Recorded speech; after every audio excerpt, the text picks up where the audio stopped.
London में 2023 में राहुल गांधी ने कहा था कि भारत में अपोजिशन पार्टीज को मौका नहीं दिया जाता, सरकार की तरफ से मौका नहीं दिया जाता। मई 2022 में लंदन में उन्होंने कहा था कि India is under attack from the BJP, India's voice has been crushed. ED CBI की बात भी उन्होंने वहां पर निकाली थी। उसके बाद 2018 में यूके और जर्मनी में जाकर उन्होंने कहा था कि मिस्टर मोदी डज समथिंग अनपैट्रियोटिक, ये उन्होंने वहां पर कहा था। उसके बाद एक कई बयान यहां पर नजर आते हैं।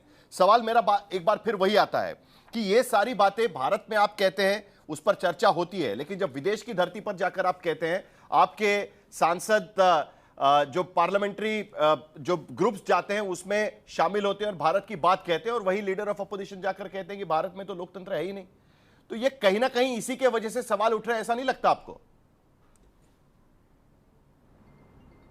देखिए, दो बातें हैं साहिल भाई। फिर से मैं, सवाल उठाना एक स्वस्थ परंपरा का हिस्सा है, लेकिन सवाल को किसी तरीके से विदेशी धरती के नाम पर अपने पक्ष में मोड़ने की कोशिश करना, झूठ बोलना, छल करना, कपट करना। कभी राहुल गांधी जी ने क्या कभी कहा कि साहब विदेशी लोग इसमें इंटरवीन करें? नहीं कहा। लेकिन भारतीय जनता पार्टी के लोग इतनी बार क्या नाम गोबेल्स बनते हैं, इतनी बार गोबेल्स बनते हैं कि हद खत्म हो जाती है।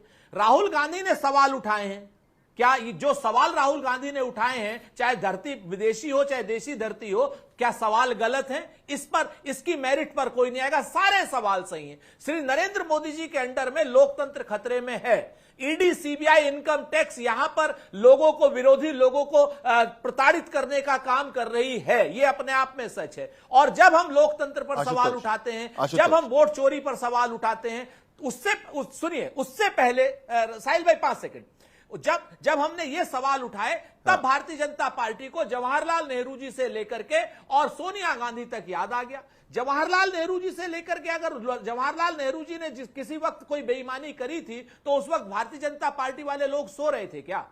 जनसंघ के लोग सो रहे थे क्या? संघ के लोग सो रहे थे क्या? इंदिरा गांधी जी तक आते आते ये लोग सवाल आएंगे तब उठाने, अपने पास वो जानकारियां, वो गुप्त जानकारियां रखते हैं जब राहुल गांधी जी ये सवाल लोकतंत्र पर उठाते हैं।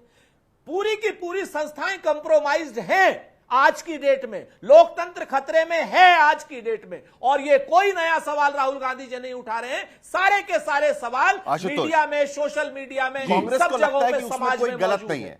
बिहार में किसी रैली में यह सवाल उठाना और कोलंबिया में जाकर इंजीनियरिंग स्टूडेंट्स के सामने यह बात रखना, या लंदन में रखना, यूके में रखना, या कहीं और रखना, कोई उसमें फर्क नहीं है। क्या आपको लगता है कि उसमें सचमुच में कोई फर्क नहीं है? क्योंकि कई बार प्रधानमंत्री के भाषण भी हम देखते हैं कि वो जो पुरानी सरकारों ने जो किया है उसकी भी बात वहां पर जाकर करते हैं। ये सारी चीजें हमने पहले भी देखी हुई है।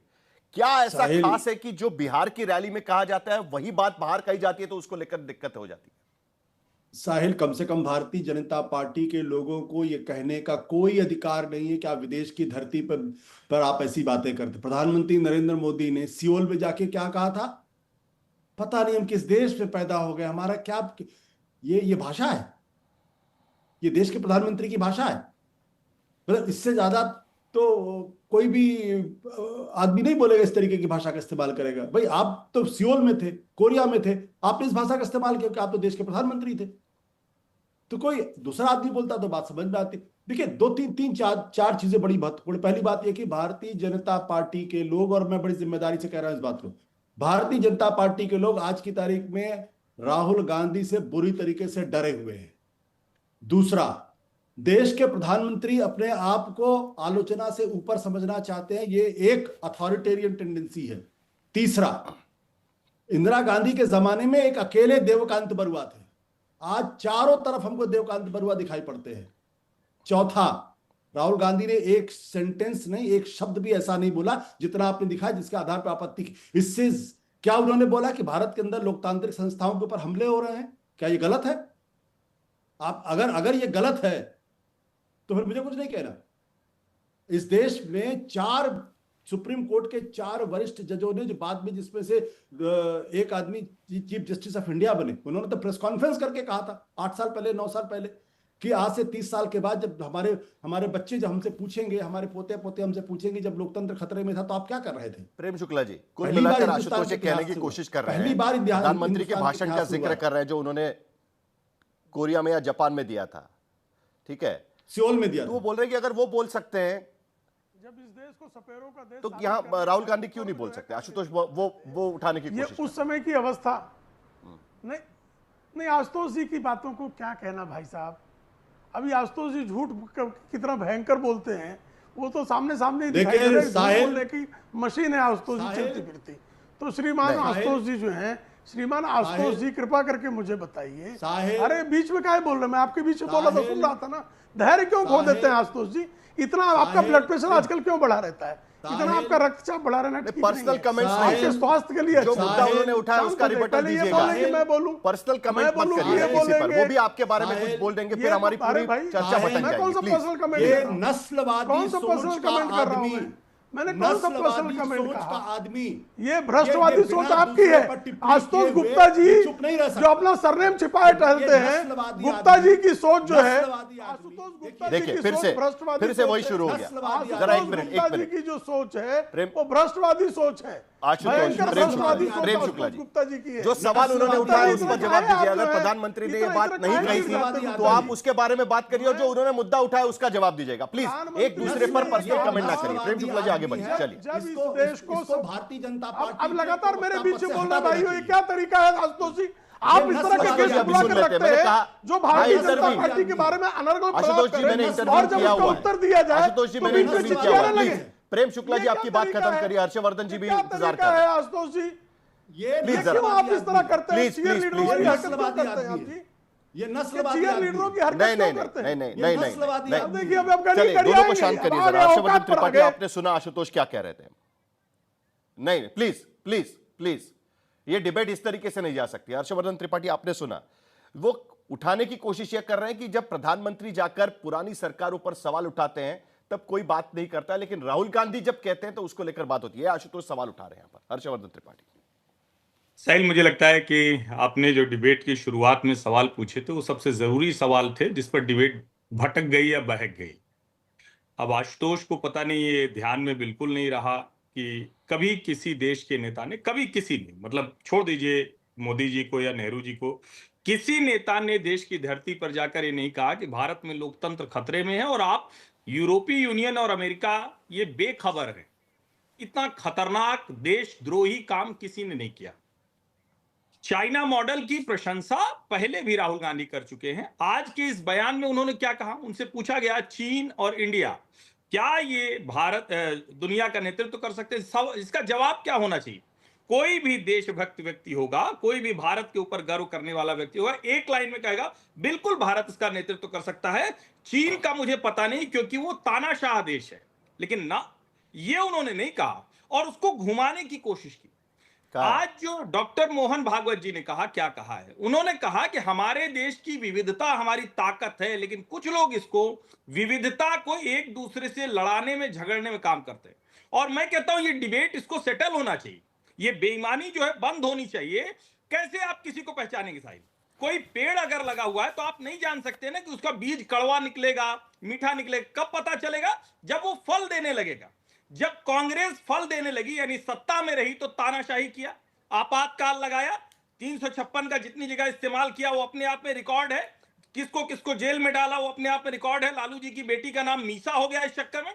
और जब भाजपा सत्ता में आई तो क्या किया? भाजपा सत्ता में आई तो 370 हटाया, 3 तलाक हटाया और 356 का न्यूनतम इस्तेमाल किया। राष्ट्रीय स्वयंसेवक संघ जब सत्ता में है तो वो कह रहा है कि हम सबको साथ लेकर चलना चाहते हैं। क्योंकि आप सीधे कह रहे हैं ना कि भाजपा का सत्ता में होने का मतलब संघ का सत्ता में होना। संघ सीधे सत्ता में नहीं है, आज लेकिन तो फिर भी महात्मा अगर गांधी आप का ये भी नाम मानते लिया हैं, है तो संघ प्रमुख साहिल, ने। क्या कह रहे हैं? आशुतोष, नहीं नहीं, मैं कहा आज महात्मा साहिल। गांधी का भी नाम लिया है संघ नहीं, प्रमुख ने। इसीलिए कह रहा हूं, देखिए, इसका जवाब देना। साहिल। संघ को आप कह रहे हैं कि उनका प्रचारक सत्ता में आ गया। एक एक क्या मिनट आशुतोष, कोई खत्म करने फल दीजिए उनको बात, मीठा आपके पास निकला? आ रहा हूं। हाँ। आशुतोष, हाँ देखिए साहिल, हर्षवर्धन जी मेरे मित्र हैं। देखिए कितनी शालीनता से उन्होंने अपनी बात कही। कम से कम दूसरे लोगों को सीखना चाहिए कि बिना दूसरे के ऊपर टिप्पणी के, पर्सनल टिप्पणी के, बिना कटुता लाए हुए अपनी बातों को मजबूती के साथ कह सकते हैं। और मुझे उनकी बातों में कोई ऐसी बात नहीं लगा जिस पर आपत्ति की जा सके। महत्वपूर्ण सवाल, क्या हम डिबेट कर रहे हैं? पर्सनल टिप्पणी आप क्यों करते हैं? अगर आप करेंगे तो बोलने नहीं दूंगा, ये मैं जानता हूं अच्छी तरह, और डरता मैं किसी से नहीं। दूसरी बात, ठीक है, मैं आपको ये बताना ठीक है, चाहता ठीक हूं है, कि जवाब देखिए, लोकतंत्र संघ- हर्षवर्धन जी का संघ जवाब। रे- हाँ हाँ हाँ, संघ संघ संघ संघ की अपनी एक विचारधारा है। उस विचारधारा के अंदर उनकी बंच ऑफ थॉट पे साफ लिखा हुआ है, भारत के 3 दुश्मन, मुसलमान, क्रिश्चियंस और कम्युनिस्ट। अगर आपको भारत की विविधता में यकीन था गोलवलकर जी, तो आपने ये बात अपनी किताब में क्यों लिखी? और आपने कहा कि जहां जहां मुसलमान रहते हैं वहां वहां मिनी पाकिस्तान बना लेते हैं। भारतीय जनता पार्टी का हर प्रवक्ता हर डिबेट में आके मुसलमानों के ऊपर जिस तरीके से हमले करता है, क्या यह मोहन भागवत जी को नहीं देखना चाहिए कि उनकी जो बात वो कहते हैं वो जमीन पर जो है उतरती नहीं है? उनके लोग जिस तरीके से मुस्लिम समुदाय पर अटैक करते हैं, जिस तरीके से क्रिश्चियंस पर अटैक करते हैं, जिस तरीके से कम्युनिस्टों पर अटैक करते हैं, और जिस तरीके से मेरे जैसे आलोचक पर व्यक्तिगत टिप्पणियां करते हैं, क्या ये भागवत जी को नहीं दिखाई पड़ता है?